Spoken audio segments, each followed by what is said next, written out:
Luzon, Visayas at Mindanao, magandang araw po. Welcome po muli kayo sa aking YouTube channel. Ngayon po guys, ito nga po ang balita na magkakaroon na po ng live stream ang Independent Commission sa kanilang hearing.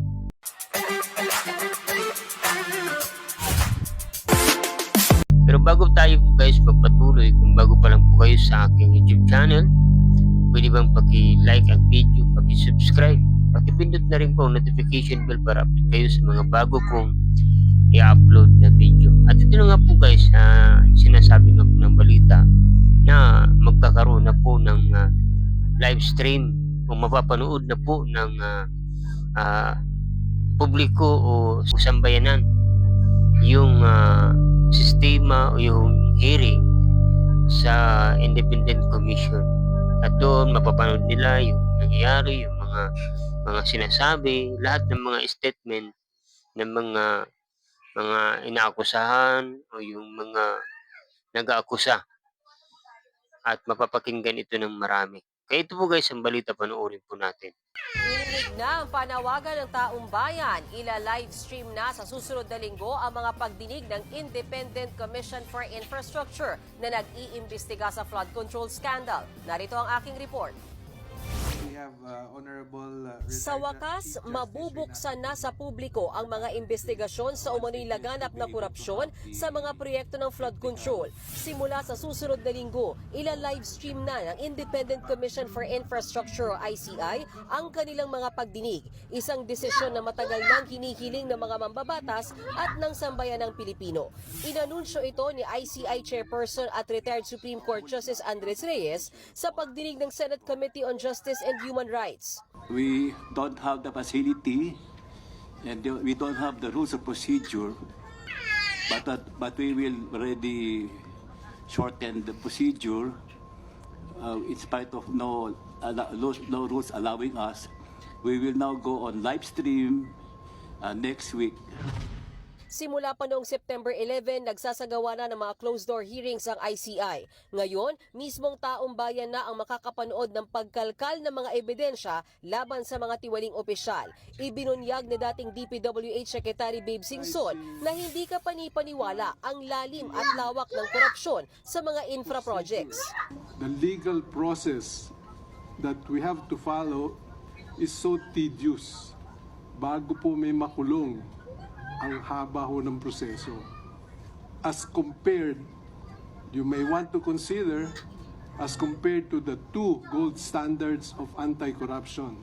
So yun guys, alam niyo po yung bago po ito inihayag kasi magsisimula na po sa next week ng mga hearing ay magkakaroon po ng live stream. Ngayon, ang mga nangyari dito mga kababayan dahil noon pa man sinasabi nga po ng mga kababayan natin, mga netizen na dapat daw ay hindi itinatago, hindi nagka-private yung hearing ng Independent Commission para makikita ng taong bayan, mapapanood nila yung talagang nangyayari kung mayroon na po ba nakakasuhan, kung mayroon na po ba ano ba ang sistema.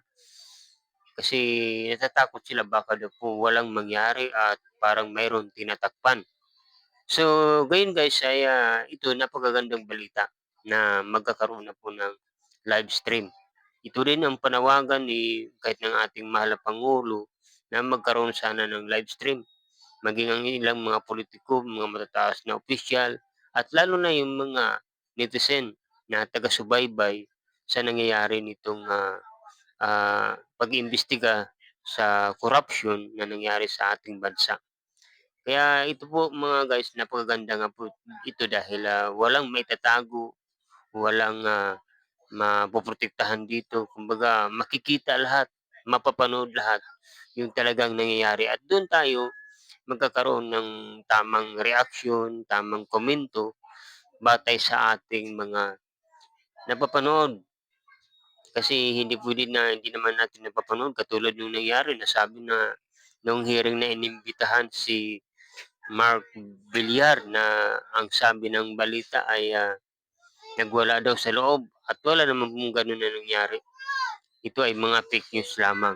Kaya napakaganda po mga kababayan kung talagang mayroon talagang live stream katulad ng hearing sa Senado, sa Kongreso, yung mga investigasyon kung alin ang mga iniimbestigahan, napapanood ng karamihan. Kaya napakaganda po dito mga kababayan kung talagang totoo nga at ito'y ipapatupad nga ng, independent commission. At pinakinggan nila ang hinaing ng ating mga kababayan na magkaroon ng live stream. Kaya guys, ano po ba ang masasabi ninyo? Ilagay lang po sa comment section. Tama ba na magkaroon ng live stream o ah, hindi tama? Kaya hanggang dito lang mga guys. Maraming maraming salamat po sa panonood ninyo. God bless you all.